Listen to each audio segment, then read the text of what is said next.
Então vamos seguir a nossa série continuar com a nossa série de pregações sobre o cristão e então a nossa série de pregações com este nome, o cristão e no caso nós temos até por sua vez estado já há algumas semanas a falar sobre o tema da ansiedade. Temos já então estado a falar há algumas semanas sobre o cristão e a ansiedade. No caso, e tendo em conta também não é este contexto, peço que depois então, quando possível, me possam trazer o banquinho para, no caso, eu continuar enquanto eu estou neste tema, como eu tenho falado, vou estar a fazê-lo sentado. Não é porque é nada mágico, nem nada. Eu até brinquei há bocado com o Lucas e digo, vai buscar o banquinho do poder, que é só fazer uma brincadeira, porque não é nada mágico, é apenas, pois como eu tenho estado a falar, é um tema que por norma que está relacionado, não é, com agitação, com ansiedade, com inquietação, melhor dizendo, não aquietação, mas inquietação, e tendo em conta isso eu gostava mesmo de que nós, fazendo um exercício, por sua vez mesmo até por meio visual, nós tivéssemos esta visão até de estarmos mais relaxados no Senhor, estarmos tranquilizados no Senhor, estarmos aquietados no Senhor. E então nós temos usado como base desta nossa série de pregações a passagem, como eu disse, a base da série, e não propriamente a base da pregação de hoje, mas a base da série fica na carta de Paulo aos Romanos, capítulo 12, versículos 1 e 2. Nesse caso e nesse sentido eu convido todos aqueles que puderem, em sinal de reverência à palavra do Senhor, então a estarmos-nos a colocar de pé, pois em sinal de reverência à palavra do Senhor, que iremos agora ler. Depois, por sua vez, até podemos logo saltar para a passagem em causa, na qual nós vamos continuar a explanar nesta manhã, que é Mateus 6, de 19 em diante até ao 34. Mas primeiro vamos então ler esta conhecida passagem, fácil memorização. É fácil nós memorizarmos e recomendo, amados, a que memorizem as Sagradas Escrituras. É importante que nós já nos habituemos a memorizar as Sagradas Escrituras, pois de facto elas serão depois usadas pelo Santo Espírito para falar com cada um de nós, para irem falar com cada um de nós em meio às nossas dificuldades, em meio às nossas ansiedades, em vez de nos virem até frases de efeito ou provérbios populares, vem-nos a palavra do Senhor que ministra e prega aos nossos corações. Mas vamos então ler. Portanto, irmãos, exorto-vos pelas compaixões de Deus, que apresenteis o vosso corpo como sacrifício vivo, santo e agradável a Deus, que é o vosso culto racional. E não vos amoldeis ao esquema deste mundo, mas sede transformados pela renovação da vossa mente, para que experimenteis qual seja a boa, agradável e perfeita vontade de Deus. Vamos então agora saltar para Mateus 6, como disse, Evangelho segundo Mateus, capítulo de número 6, a começar no versículo 19. Vamos ler até ao versículo de número 34. Diz assim então também a palavra do Senhor. Não ajunteis tesouros na terra, onde traça e ferrugem os consomem, e os ladrões invadem e roubam. Mas ajuntai tesouros no céu, onde nem traça nem ferrugem os consomem, e os ladrões não invadem nem roubam. Porque onde estiver o teu tesouro, aí estará também o teu coração. A candeia do corpo são os olhos, de modo que se os teus olhos forem bons, todo o teu corpo terá luz, desculpem. E se, porém, os teus olhos forem maus, o teu corpo estará repleto de trevas. Se, portanto, a luz que há em ti forem trevas, que grandes trevas serão. Ninguém pode servir a dois senhores, porque ou odiará a um e amará o outro, ou se dedicará a um e desprezará o outro. Não podeis servir a Deus e às riquezas.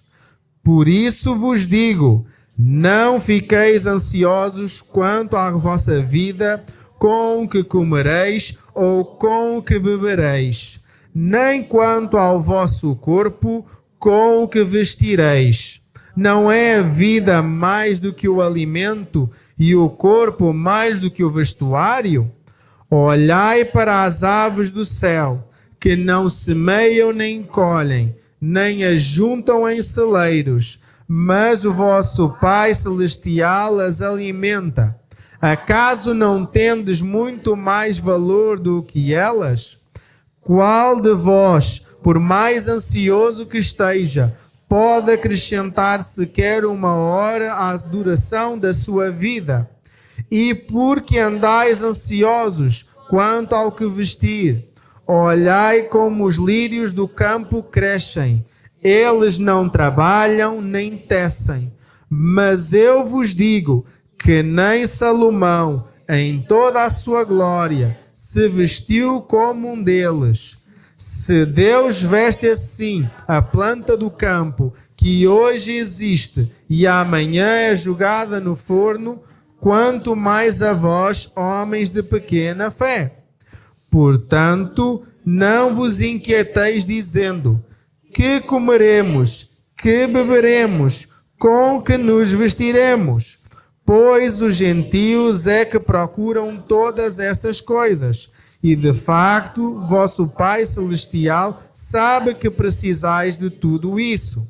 Mas buscai primeiro o seu reino e a sua justiça, e todas essas coisas vos serão acrescentadas. Não vos inquieteis, pois, pelo dia de amanhã, porque o dia de amanhã trará as suas próprias preocupações.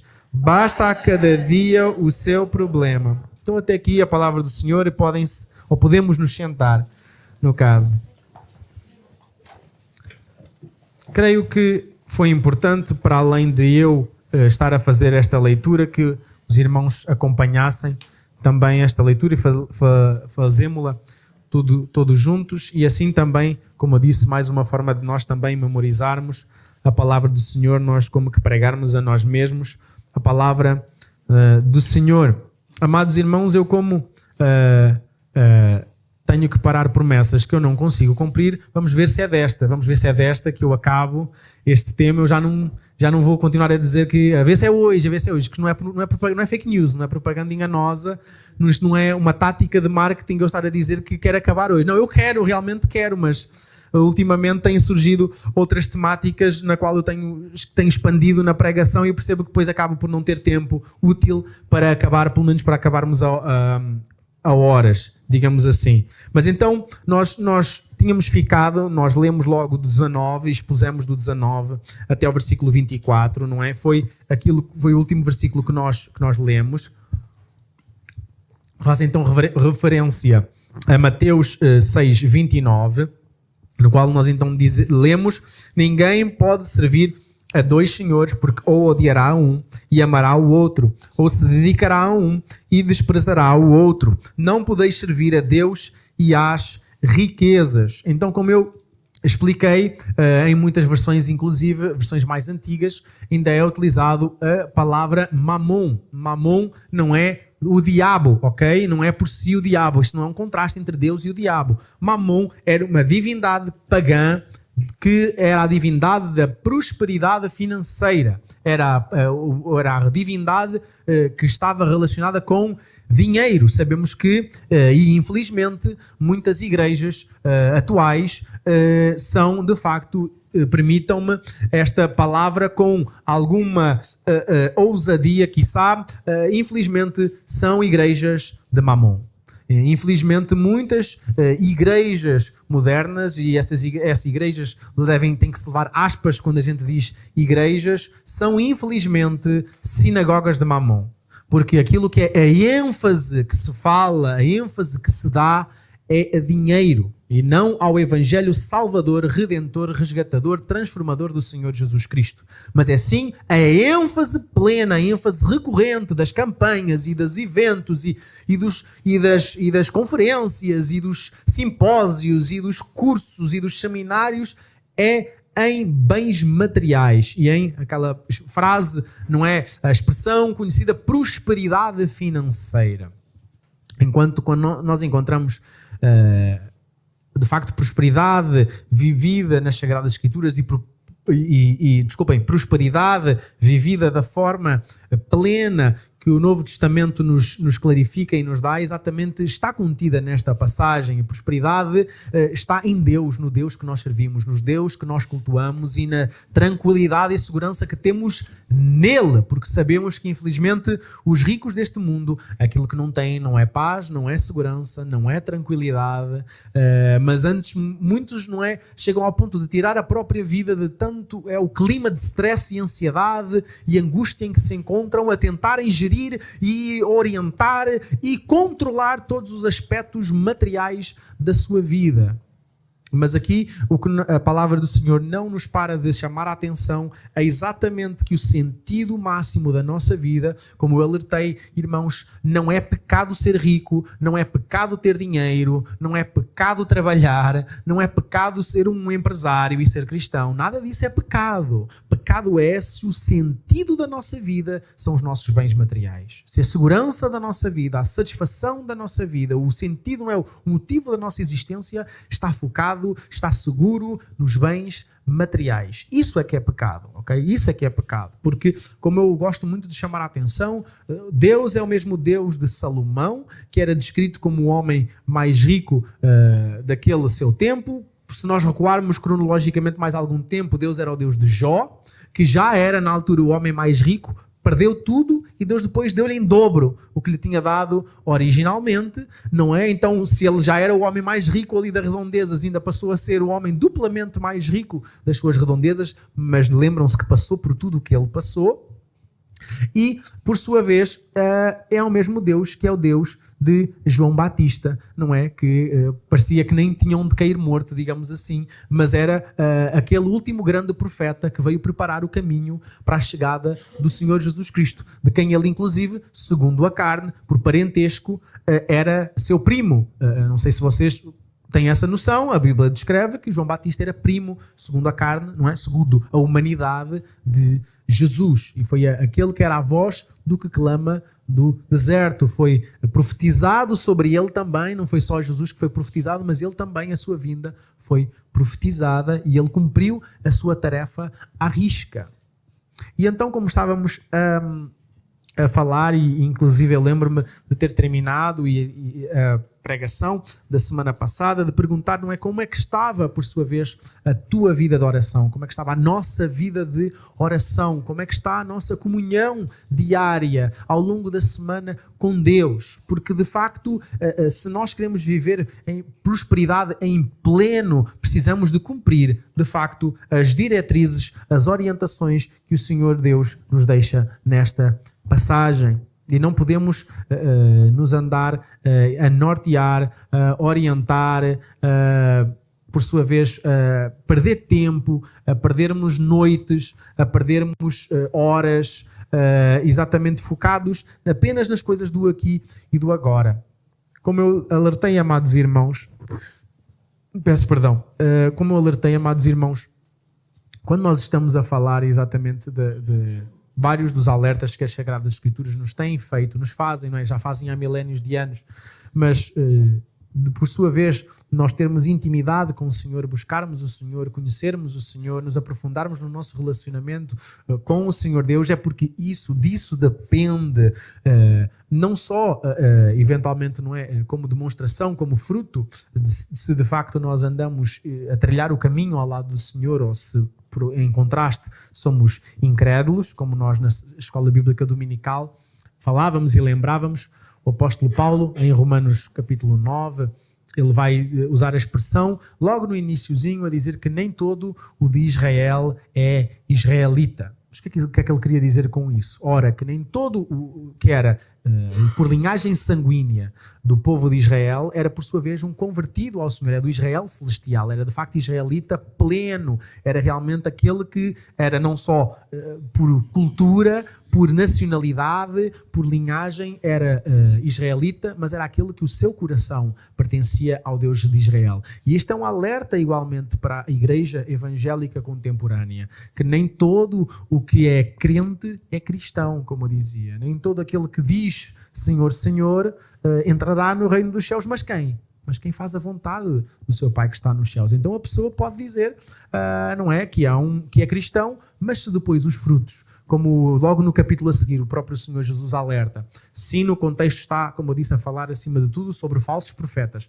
mas também é plenamente aplicável a nós. Se os frutos da sua vida não são frutos dignos de arrependimento, como o próprio João Batista dizia, quando os fariseus se aproximaram para ser batizados, João Batista negou batizá-los e diz, produzam primeiro frutos dignos de arrependimento. A vida deles tinha que demonstrar que eles já eram salvos, que eles de facto já tinham entregue a sua vida a Deus, antes de querer dar qualquer passo público suposto que manifestava o seu arrependimento e a sua fé. Então, na nossa caminhada, amados irmãos, a nossa vida cristã é a nossa vida, passa a expressão. Nós não podemos dissociar o ser cristãos ou compartimentar sermos cristãos a um aspecto da nossa vida, a uma caixinha da nossa vida, ou uma coisa que nós fazemos na quarta-feira, no sábado e no domingo. Amados irmãos, toda a nossa identidade tem de ser moldada por esta realidade de que nós somos cristãos. Toda a nossa vida tem que ser norteada por esta realidade de que nós somos cristãos. Porque não há forma de nós sobrevivermos a esta vida, vivermos nesta vida, se não for plenamente agarrados a Deus, arraigados em Deus. Nós podemos eventualmente ir sobrevivendo com vidas espirituais medíocres. Mas nós não poderemos se virar exatamente para as outras pessoas e dizer como o apóstolo Paulo dizia, não meramente porque ele era o apóstolo Paulo, mas porque ele tinha comunhão com Deus, sejam meus imitadores, como eu sou de Cristo. Ele não era um semideus. Ele era um apóstolo, ok, mas tem o mesmo Espírito que estava sobre ele, está sobre quem? Sobre nós. O mesmo Espírito Santo habita em nós. A plena diferença está na comunhão que Paulo desenvolvia, mantinha e nutria com Deus. E por isso é que ele, passando por naufrágios, passando por doença, passando por fome, podia depois dizer, posso todas as coisas naquele que me fortalece. Nós todos podemos dizer exatamente a mesma coisa, conquanto exatamente nós nos debrucemos, nos agarremos a Deus e de facto investamos na nossa vida espiritual, percebendo que a nossa vida espiritual é a nossa vida. Porque não é o sentido inverso. Não é, digamos assim, nós agora estamos a tratar dos aspectos espirituais e saímos desta porta fora e vamos tratar do resto da nossa vida, amados irmãos. E amanhã vamos tratar do resto da nossa vida. E vamos tratar de realmente aquilo que importa. Amados irmãos, nós temos que perceber que exatamente, inclusive, aquilo que nós fazemos durante a semana, ou como vivemos durante a semana, é que vai sim impactar aquilo que nós vamos fazer aqui no domingo. Porque se os nossos corações, exatamente durante a semana, andam a correr atrás de todas as outras coisas, tem aqui um lugar à frente, meu irmão. Se nós estivermos a focarmos-nos em qualquer outra... atenção, não é que nós, como eu disse, nós temos que trabalhar, a Bíblia manda-nos trabalhar, como já citei, o próprio apóstolo Paulo relembra aqueles irmãos que estavam a ser relaxados e que não queriam fazer nada, achavam que Jesus já ia voltar já daqui a uns dias, já daqui a umas semanas, então até se tinham despedido, já nem queriam trabalhar, mas estavam a viver à custa dos outros irmãos que continuavam a trabalhar, e ele dizia, quem não quiser trabalhar, que não coma. Tão simples, quer comer à custa dos outros, mas não quer trabalhar. Se não quiser trabalhar, não coma.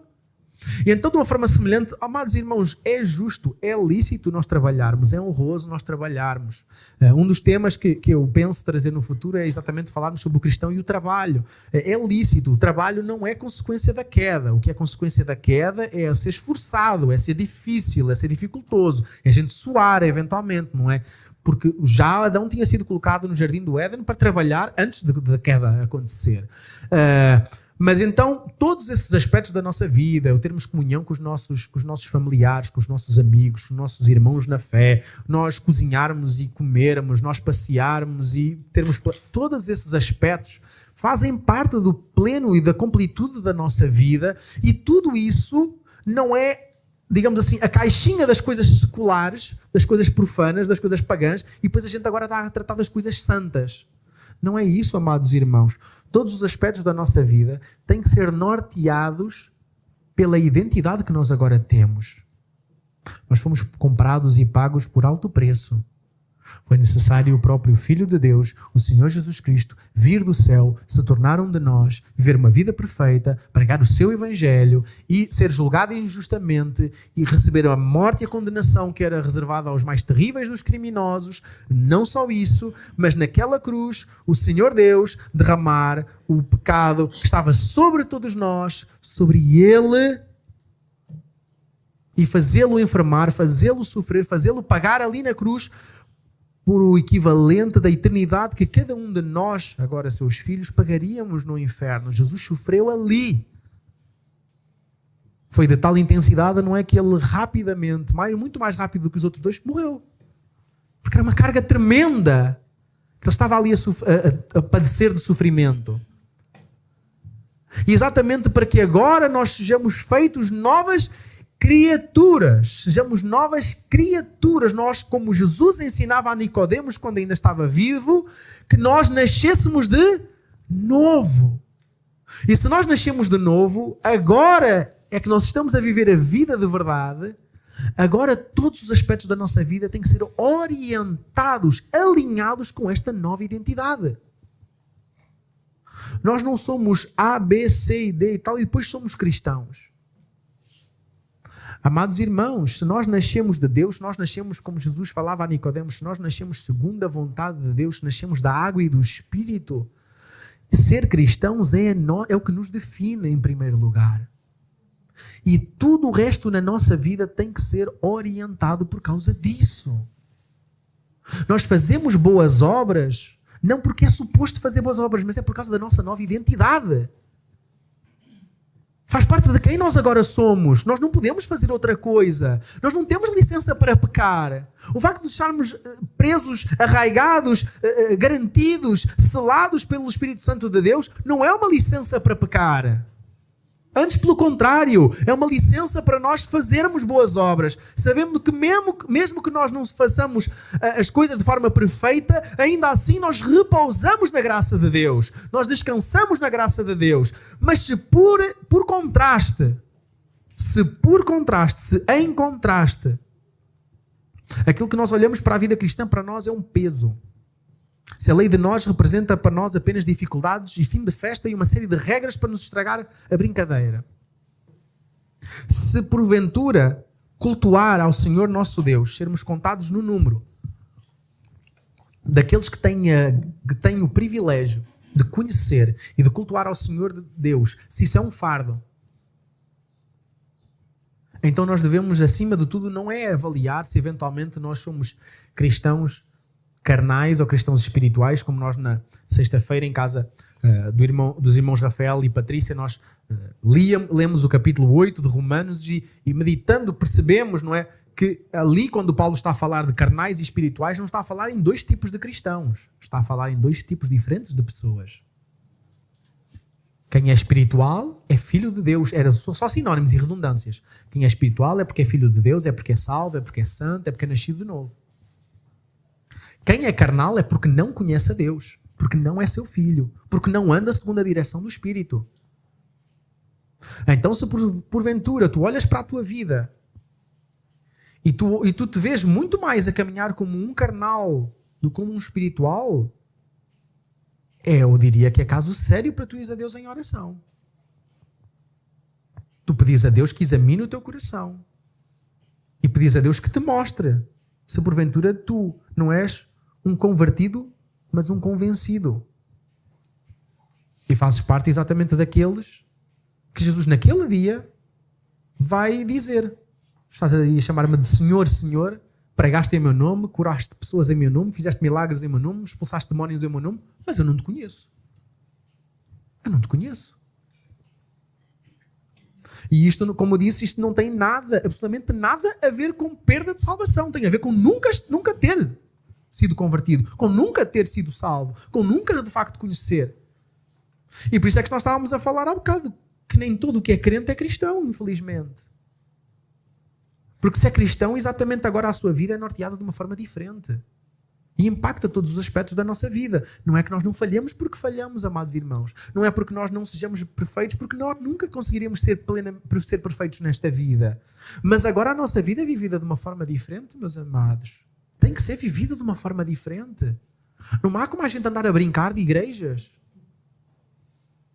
Agora a nossa vida tem que ser vivida com intensidade para a glória de Deus. E por isso é que o próprio Jesus, já naquele tempo, em que as pessoas não tinham frigoríficos e arcas, onde podiam até fazer um bom estoque de comida e tudo mais, onde as pessoas quase que dependiam, não é, do que era plantado e do que era colhido, onde as pessoas não dependiam de um mercado global, mas dependiam realmente de como estivesse o tempo, se havia chuva, se havia plantação, se havia gado e tudo mais. As pessoas dependiam, senão iam morrer à fome. Não iam mandar um barco, não iam mandar um e-mail, um telefonema para uma pessoa do outro lado do mundo mandar comida para eles, como agora as coisas acontecem. E já naquele tempo, Jesus vira-se e diz: vocês não podem servir a dois senhores. Vocês não podem servir às riquezas materiais, às coisas materiais deste mundo e a Deus. O vosso foco não pode estar nas coisas materiais, mas tem que estar em Deus. E por isso, então, nós, continuando, hoje, vamos ler do 25 ao 30 neste momento. Do 25 ao 30 que diz: por isso vos digo, não fiqueis ansiosos quanto à vossa vida com o que comereis, ou com o que bebereis, nem quanto ao vosso corpo com o que vestireis. Não é a vida mais do que o alimento e o corpo mais do que o vestuário? Olhai para as aves do céu, que não semeiam, nem colhem, nem ajuntam em celeiros, mas o vosso Pai Celestial as alimenta. Acaso não tendes muito mais valor do que elas?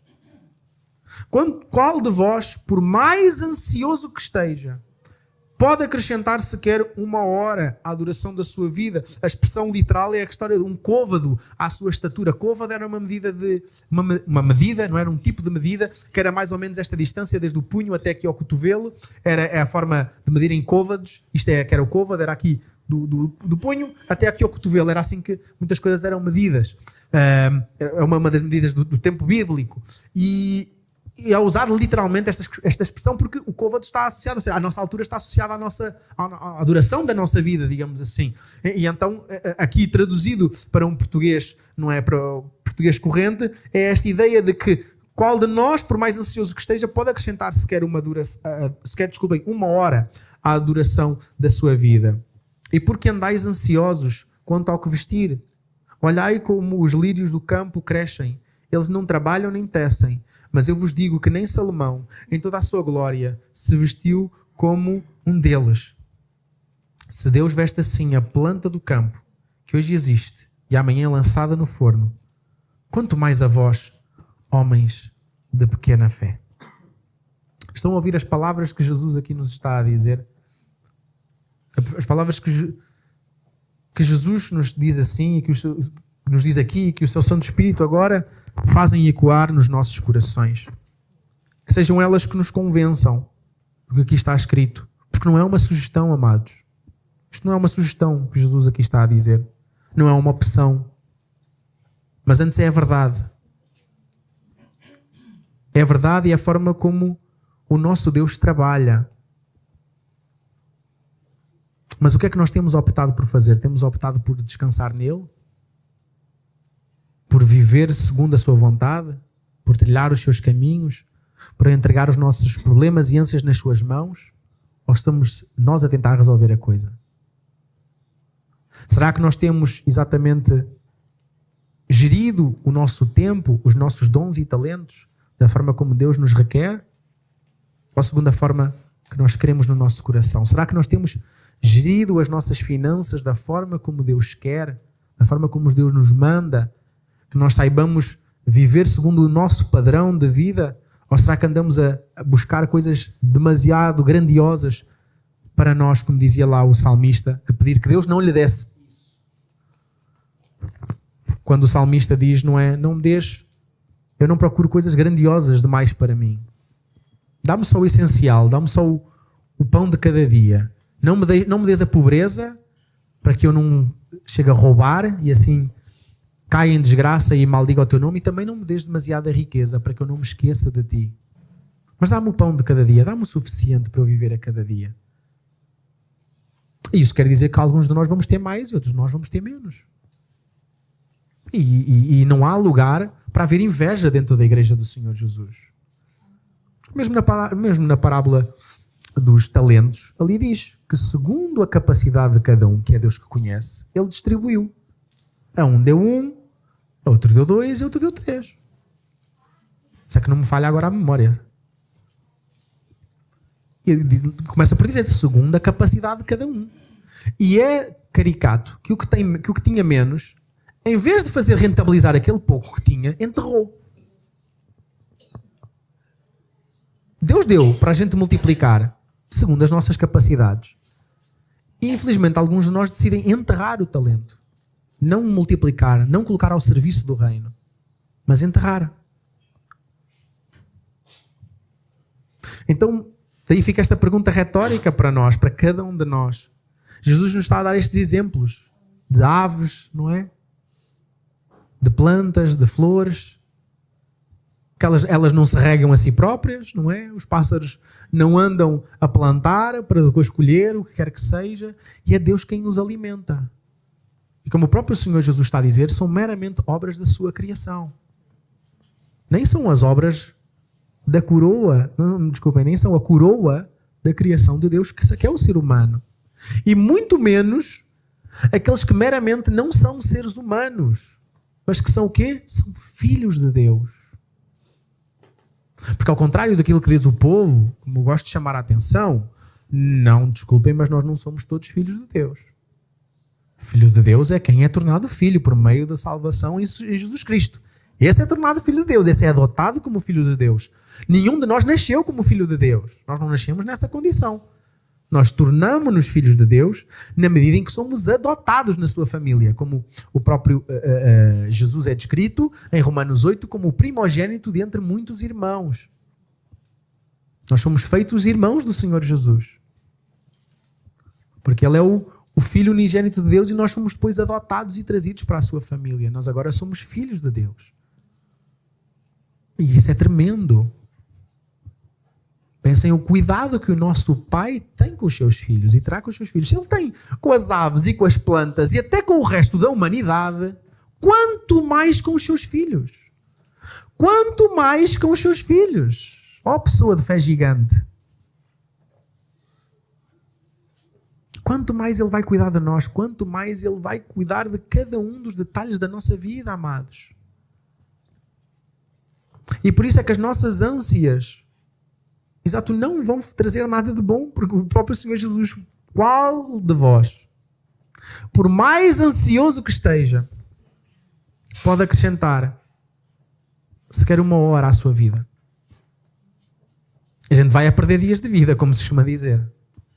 O stress só destrói a nossa saúde. A ansiedade só destrói a nossa saúde. A ansiedade pode ser o gatilho, o catalisador para nós tomarmos a nossa própria vida. Por isso é que nós não podemos estar a descansar nas circunstâncias. Não podemos estar focados nas circunstâncias. Não podemos estar focados no aqui e no agora. Não podemos estar focados naquilo que nós vemos. Porque é tão paradoxal quando nós chegamos aqui ao domingo, chegamos aqui a um sábado, chegamos aqui a uma quarta-feira e a gente canta. Eu não olho as circunstâncias. Não. Eu não ando por vista. Cala a boca, hipócrita. Eu não olho as circunstâncias. Eu não ando por vista. Eu não confio no que eu vejo. E logo a seguir,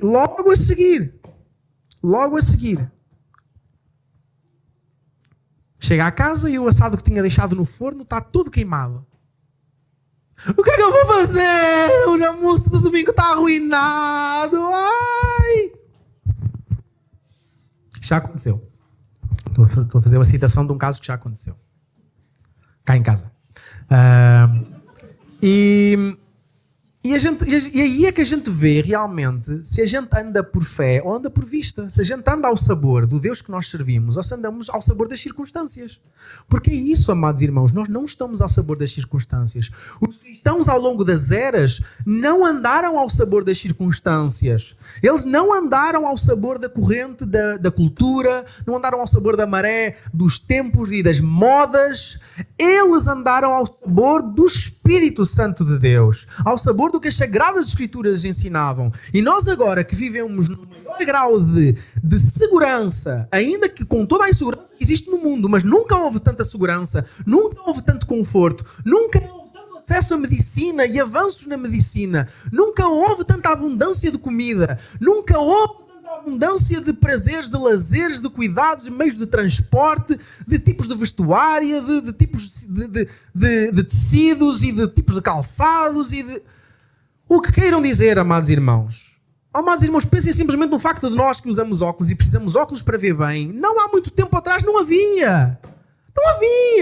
Não havia acesso. Acham que no tempo de Jesus as pessoas que viam mal tinham acesso a óculos? Acabou, não vês mal, acabou, não vês. Pronto, não vês. Era assim a vida. A pessoa tinha que viver assim. Então a pessoa podia ter até o privilégio de ler a Bíblia enquanto desse. E de repente deixava de ver. Olha, não podes ler mais a Bíblia. Porque acabou. E não há audiobooks. Não há Bíblia em áudio. Nós temos montes de conforto, amados irmãos. E somos, irmãos, permitam uma expressão, a igreja mais fraca da história da humanidade. Não estou a dizer a nossa igreja local, estou a dizer a igreja no geral. Demonstra-se a igreja mais fraca da história da humanidade. A igreja que acha que tem que trazer as coisas do mundo para dentro da igreja para tentar atrair as pessoas do mundo. Que nós temos que vestir como o mundo, falar como o mundo. Tudo tem que ser norteado e descrito e travestido à forma do mundo. Para ver se a gente convence as pessoas de virem. Porque nós somos fixes também. Nós não somos os extraterrestres. Nós também sabemos nos comportar como as pessoas do mundo. E atenção, não estou a dizer que nós somos uns extraterrestres. Ainda que no fundo, de certa forma, somos, que a nossa pátria não é daqui, não é? A nossa casa não é aqui. Então, de uma certa forma, permita uma brincadeira que nós somos extraterrestres nesse sentido. Mas, amados, enquanto nós estamos aqui a viver neste mundo, nós não podemos nos encaixar, a moldar com o mundo. É a passagem que nós lemos logo no início. Romanos 12, 1 e 2. Se nós tentarmos viver nesta dualidade, em que nós vamos tentar agradar a todos os nossos amigos e ser o amigo fixe que toda a gente gosta e que tem as melhores piadas e que tem as melhores conversas e que sabe de tudo sobre os assuntos do momento, ao mesmo tempo que vamos querer ser cristãos piedosos, desistamos já. Desistamos já, amados irmãos. Não nesta passagem, não neste contexto. Mas Jesus fala-nos daquele homem rico que tinha exatamente teve uma grande plantação naquele ano. E o que ele disse que iria fazer: vou derrubar os meus celeiros, construir celeiros maiores e vou armazenar bastante e vou desfrutar. Agora já estou plenamente garantido, tranquilo e preparado para viver o resto do tempo. E o que é que na passagem Jesus diz? Louco. Esta noite vão-te pedir a tua alma e o que tu tens vai ser para quem? Porque a segurança e a fé daquela pessoa, a tranquilidade daquela pessoa estava nas posses. Estava nos bens materiais. Aquela pessoa viveu em função dos bens materiais. Viveu em função exatamente... Esse foi o foco da sua vida. E ele é chamado de louco. Mas agora, nós, como Igreja de Cristo, muitas vezes temos andado também ao sabor dos meios materiais. Ao sabor da boa fama. Sermos relevantes, não é? Sermos uma igreja relevante. Fazemos muitas obras de beneficência, somos muito bem conhecidos. Amados, se não há uma coisa que nós, acima de tudo, em primeiro lugar, temos que ser conhecidos, é por sermos pessoas que servem ao Deus vivo. Pessoas tementes a Deus. Pessoas de oração. Que quando falem de nós, digam: aquela é uma mulher de Deus. Aquele é um homem de Deus. Sermos realmente aquelas pessoas, quando há um problema na família, a família é descrente, e de repente eles: olha, vamos chamar fulano para ele vir orar aqui, para vir falar connosco, porque realmente a gente precisa de uma coisa aqui diferente. Que as pessoas percebam mesmo que nós somos diferentes, que aquilo que nós falamos é como nós nos comportamos. Que nós de facto oramos e que Deus atende à nossa oração. Que nós falhamos, mas nós pedimos perdão pelo nosso erro, nós confessamos o nosso pecado. Nós, quando falhamos com as pessoas, mesmo os de fora, e acima de tudo com os de fora da igreja, a gente pede: olha, peço que me perdoes porque eu errei contra ti. E a pessoa vai: o quê? Amados, todos os aspectos da nossa vida têm que ser norteados por esta nossa nova identidade. Nós temos que parar de ser cristãos travestidos de mundanos. Ou então mundanos, quiçá, travestidos de cristãos. Não dá para nós servirmos a dois senhores. Não dá para nós andarmos em cima do mundo. Não dá para nós exatamente querermos agradar a Deus aqui, como eu disse, na quarta, no domingo, no sábado. E depois a gente sai fora, a gente liga ao rádio e vai cantar lá músicas obscenas, pornográficas. Ou vai daqui um bocado para relaxar e para nos distrairmos, vamos ver coisas que nós não teríamos coragem de sentar o Senhor Jesus ao nosso lado e assistir.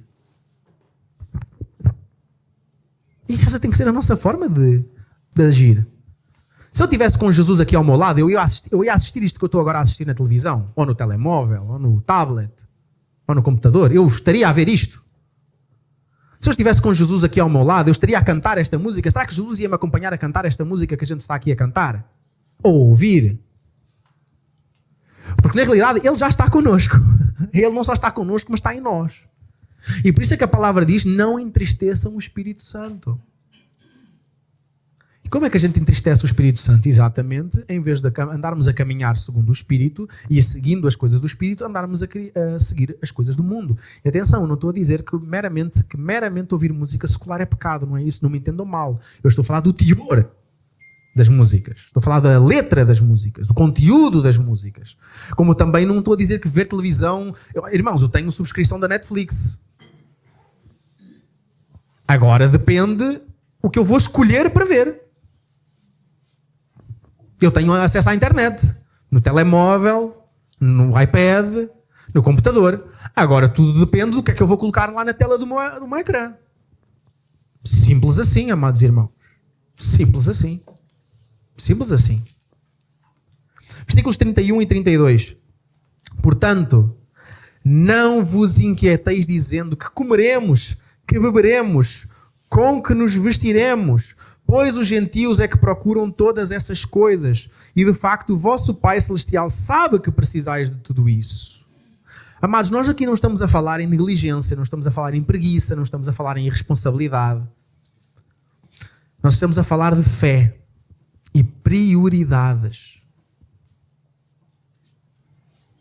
O que é que está em primeiro lugar na tua vida? O que é mais importante e mais precioso para ti? São os tesouros da terra?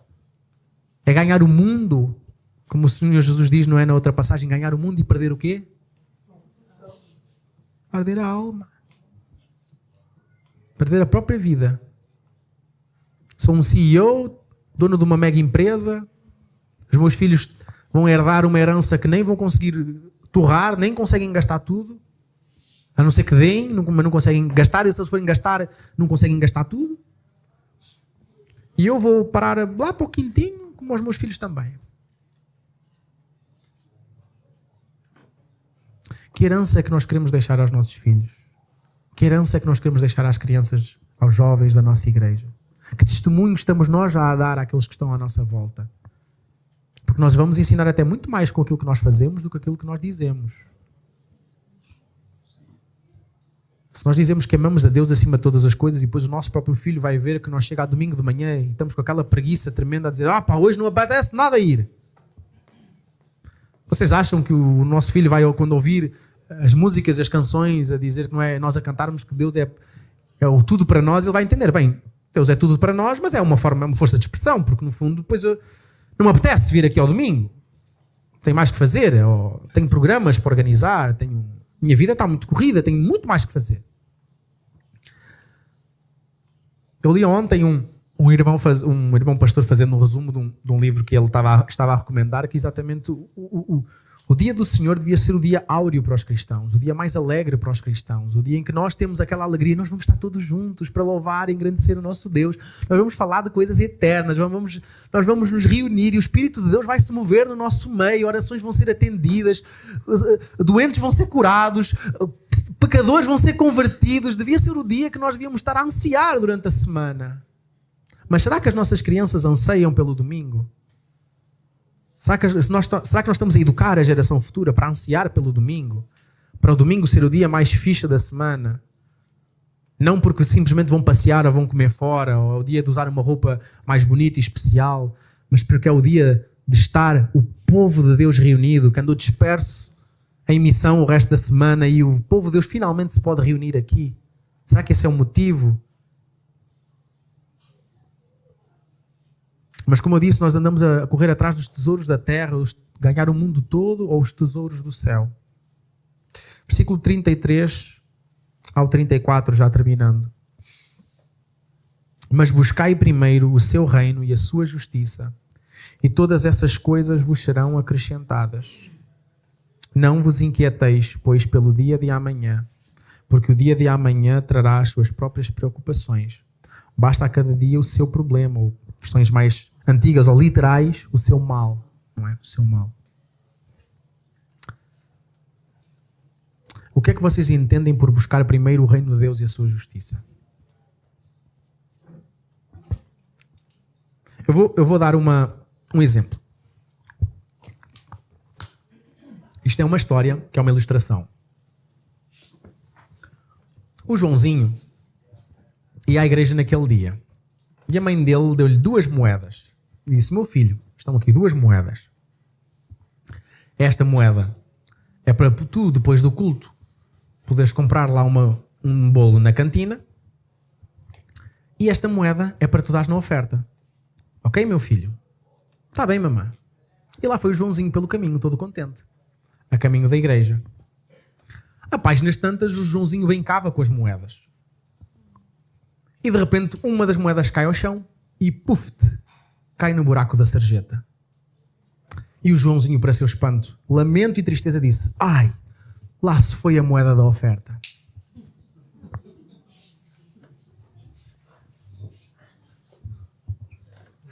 Isto é uma analogia, é uma história, mas deve-nos fazer meditar muito.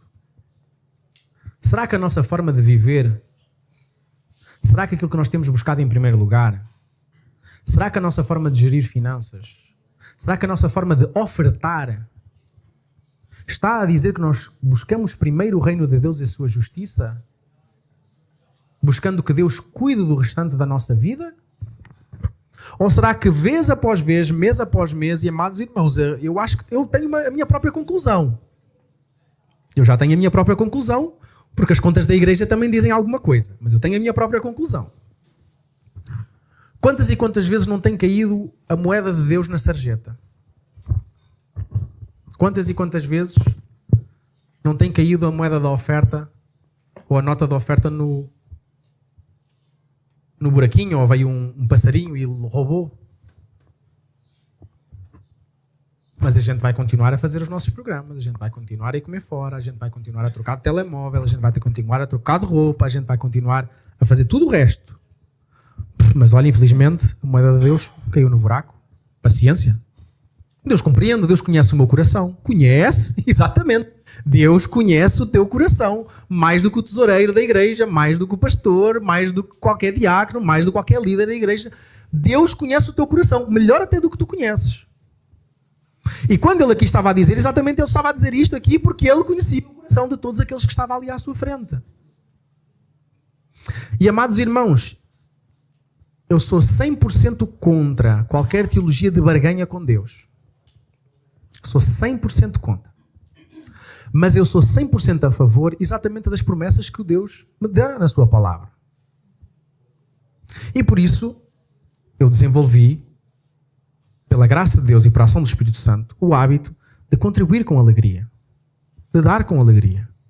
E, dando com alegria, depois eu ajusto o meu mês conforme o resto que o Senhor me deixa administrar para a sua honra e para a sua glória também, porque não é eu pensar que esta é a parte, esta é a porcentagem de Deus e o resto é a minha porcentagem. Não. Na nossa casa funciona da seguinte forma. Esta é a percentagem que a gente já vai dar de oferta. Esta é a percentagem que a gente vai dar para estes missionários que nós apoiamos. Depois vai ser as ofertas que nós vamos dando ao longo das semanas. E se surgir mais alguma coisa, surgir uma campanha, esta vai ser o que vai sair para a campanha, isto vai ser o que surgir vai para missões, isto é o que vai surgir para ajudarmos aquele irmão que agora está nesta dificuldade. Porque eu sei que toda a minha fazenda, tudo o que eu tenho na minha conta bancária, tudo o que eu tenho em cima do meu corpo neste momento é de Deus, não é meu. Não é meu. Não é meu. Tudo o que Ele coloca na minha mão, novamente, os talentos, é para nós administrarmos. E em meio a tudo isso, a gente vende, a gente vive, a gente vai às compras, a gente vai de férias, a gente arranja o carro, a gente estraga uma coisa, se o Senhor nos der graça, a gente arranja. Mas eu tenho que perceber que não é tipo a percentagem, esta é a parte que eu vou dar para Deus, o resto é a parte que eu vou brincar. Tudo o que eu tenho que fazer é ato de culto ao Senhor Deus. Todos os aspectos da minha vida têm que ser geridos pelo Senhor Deus, têm que ser orientados pelo Senhor Deus. E em meio a isso, eu entendo exatamente que o Senhor Deus nos tem dado como família muitas vezes a viver situações que nós nunca pensaríamos que iríamos poder viver. Porque exatamente é o Senhor Deus que cuida de nós e que nos traz o sustento. E muitas vezes exatamente nós não conseguimos fazer o plano poupança-férias, mas o Senhor de alguma forma faz com que a gente tenha férias de graça. E a gente fica, uau, só podemos dar graças a Deus. Mas talvez seria mais fácil, seria mais lógico na nossa economia. Epá, Deus, vais ter que compreender. Eu tenho que pelo menos separar aqui esta parte que é para depois eu ir de férias. Vou separar este tanto para depois eu ir de férias. Vais ter que ficar sem esta moedinha. Mas nós, infelizmente, muitas vezes confiamos mais na nossa capacidade de gestão, mais exatamente nos nossos planeamentos, mais nas nossas estratégias do que confiamos em Deus. E, amados irmãos, enquanto nós continuarmos a duvidar de Deus, a exatamente não confiar em Deus em todos os aspectos da nossa vida. Atenção, não estou a falar só este aspecto das ofertas. Isto foi só uma coisa que veio a talho de foice e eu achei importante falar. Não pensem que isto é sermão encomendado, amados irmãos. Só estou a falar porque isto calhou de fazer sentido no tema que estou a falar. Mas se nós não sabemos exatamente viver a confiança em Deus nos vários aspectos da nossa vida, nós exatamente vamos andar desesperados. Nós podemos exatamente ser ricos, ser prósperos a nível dos olhos humanos, mas depois andar ansiosos. Mas depois não ter paz. Depois não ter alegria. Ou não ter saúde. E exatamente como é que vocês querem que Deus confie em cada vez, eventualmente aumentar a vossa renda, aumentar a vossa fazenda, aumentar aquilo que vem à vossa mão para administrar, se Ele sabe que vocês, em vez de serem uma via rápida, vocês são um conta-gotas. Não sei se me faço entender. Se Deus deposita bênçãos e bênçãos sobre a nossa vida, nos dá dons, nos dá talentos, nos dá capacidade, nos dá tempo, como é que nós vamos querer ter mais tempo, que Deus nos dê mais tempo, que Deus nos dê mais saúde, que Deus nos dê mais finanças para nós administrarmos, que Deus nos dê mais tempo, se nós no final das contas, em vez de pegarmos tudo isso que Ele nos está a dar já e começarmos a investir no seu reino, vamos investir em qualquer outra coisa. E Deus sabe, olha, eu não vou dar àquele que não Ele vai enterrar. Se eu vou dar mais talentos àquele, eu já lhe estou a dar 5. Se eu lhe vou dar 10, Ele vai pegar nos outros 5 e vai enterrar. Mas vale dar àquele que só tem 2, vou-lhe dar 4, mas eu sei que os outros 2 ele vai continuar a investir. Estão a perceber, irmãos? Isto não tem nada a ver com barganha com Deus, isto não tem nada a ver com teologia da prosperidade. Tem a ver tudo exatamente com o facto de que Deus, na sua palavra, nos dá diretrizes. Nos diz para nós não andarmos ansiosos, nos diz para nós confiarmos nele, nos diz para nós sermos fiéis a Ele com as nossas fazendas, nos ensina que todos os aspectos da nossa vida estão na mão dele. Mas nós depois queremos ver as maravilhas do Senhor Deus a acontecerem na nossa vida, nós queremos ver a nossa vitória contra o pecado, nós queremos ver a nossa vitória contra aqueles problemas que estamos a ultrapassar, mas depois nós, como eu disse, nós não tiramos tempo para orar, nós não tiramos tempo para ler a Bíblia, nós somos infiéis a Deus nas nossas ofertas. Mas depois cantamos que Deus é tudo na minha vida, é o centro da minha vida, tudo que eu tenho, quero a Deus entregar. Caramba, nem 1 hora por semana tu passas em oração e dizes que tudo o que tu tens, queres a Deus entregar? Tens noção quantas horas existem numa semana? É só multiplicar 24 por 7. E tu nem 1 hora durante a semana passaste a orar, mas dizes que depois que Deus é tudo na tua vida.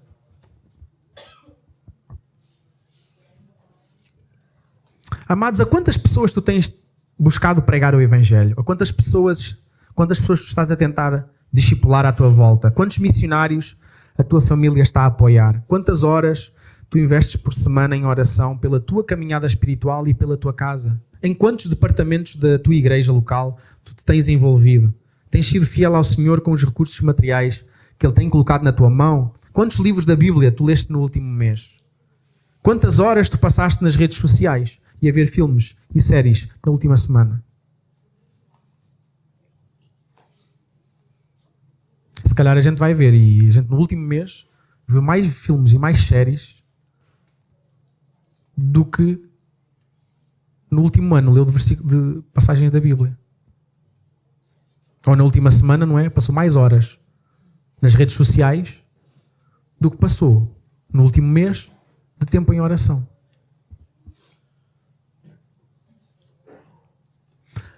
Quando aqui fala em buscarmos primeiro a sua justiça, tem a ver com o que é justo, com o que é reto, com o que é semelhante a Jesus.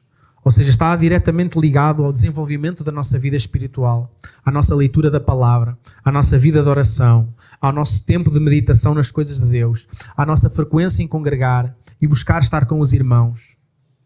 Amados, não há qualquer outra forma de nós vivermos a vida cristã. É impossível vencer o pecado, ter saúde espiritual, vencer a ansiedade, ter discernimento espiritual, ter unção de Deus, nas nossas vidas, conhecer mais e mais, experimentar mais e mais de Deus sem que cumpramos o que Ele nos manda, o que Ele nos diz para fazer. Amados, não há métodos de crescimento de vida espiritual ou de amadurecimento da fé, a não ser os próprios métodos do Senhor, descritos claramente na sua palavra. Não é por vocês irem para imaginemos vocês agora, vou parar tudo da minha vida, vou para o seminário. Se vais para o seminário e não vais mudar os teus hábitos de vida espiritual, vais para o seminário se calhar para perder a fé. Ok? Eu já vi várias pessoas exatamente que tinham vidas espirituais medíocres, que não eram convertidos, mas eram convencidos, foram para o seminário e sendo lá ateus. O seminário não faz ninguém um homem santo. O tempo no secreto, o tempo que tu passas durante a semana é que faz de ti um homem e uma mulher santa. Não vai ser um simpósio, uma formação que a gente vai aqui fazer na igreja que vai fazer de ti alguém maduro espiritualmente. Mas é o tempo que durante a semana tu passas com Deus em comunhão que faz de ti alguém maduro na fé. Quem tem ouvidos, ouça o que o Espírito diz à igreja. A única forma de nós vermos a mudança de Deus na nossa vida é nós nos submetermos realmente à sua vontade e fazermos aquilo que Ele nos manda. Que o Senhor abençoe a nossa semana, que Ele abençoe a pregação e a leitura da sua palavra e que nós sejamos capacitados pelo Espírito Santo de Deus a cumprir aquilo que Ele nos desafia a fazer. Que isso redunde em bênção para as nossas famílias, em bênção para a igreja onde nós congregamos e que isso seja testemunho e faça uma mudança em Viana do Castelo e onde quer que o Senhor nosso Deus nos leve. Vamos terminar com uma palavra de oração então.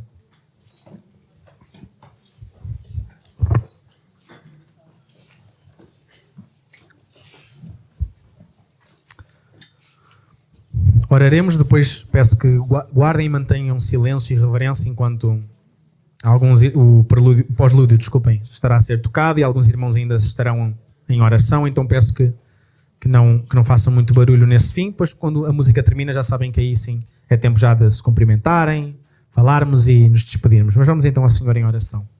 Pai, nós te agradecemos o teu grande amor por nós, agradecemos as graças e misericórdias tuas que se renovam a cada manhã, Senhor, e Tens inundado as nossas vidas e nós tantas vezes nos tem falhado o reconhecimento, Senhor. Nos tem falhado tantas vezes a submissão ao que Tu nos ensinas, ao que Tu nos orientas, ó Deus.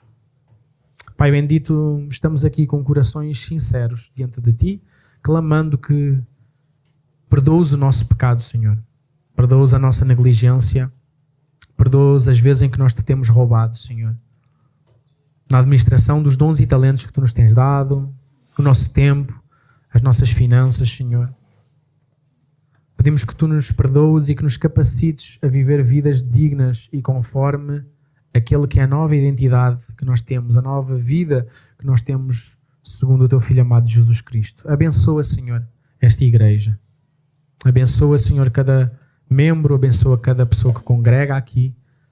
Abençoa cada membro da liderança, Senhor Deus, abençoa, ó Deus, cada pessoa que também à distância e em casa e ao redor do mundo pode estar a ouvir neste momento, Senhor Deus, esta mensagem e que o Teu Santo Espírito contenda com os corações, contenda com os nossos corações, como nós costumamos a cantar, a começar em mim, Senhor. Dá-nos vitória contra o pecado, dá-nos vitória, ó Deus, contra a ansiedade, dá-nos vitória contra a angústia, dá-nos vitória contra a depressão, Senhor. Dá-nos vitória contra as doenças que Tu queres curar, Senhor. Dá-nos vitória, Senhor Deus, contra o inimigo das nossas almas, contra este esquema mundano que nos quer levar para longe de Ti, que quer minar a nossa cabeça, quer roubar os nossos filhos de Ti, Senhor Deus. E dá-nos vitória, Senhor, para que nós possamos ter o privilégio de chegar naquele dia diante da Tua presença e ouvir: bem está, servo bom e fiel, foste fiel no pouco, sobre o muito eu te colocarei, entra no gozo do Teu Senhor. Ó Deus, que a graça do nosso Senhor Jesus Cristo, que o Teu grande amor por nós, Deus Pai, que as doces consolações, a coragem e a ousadia para pregar o Evangelho, a cura, o crescimento na vida espiritual, a vontade de orar, a interpretação da oração, Senhor, que o Teu Santo Espírito nos trazem, nos fazem e operam em nós, sejam com todos e com cada um. Oramos no santo nome de Jesus, que é o nome sobre todo o nome, dizendo amém.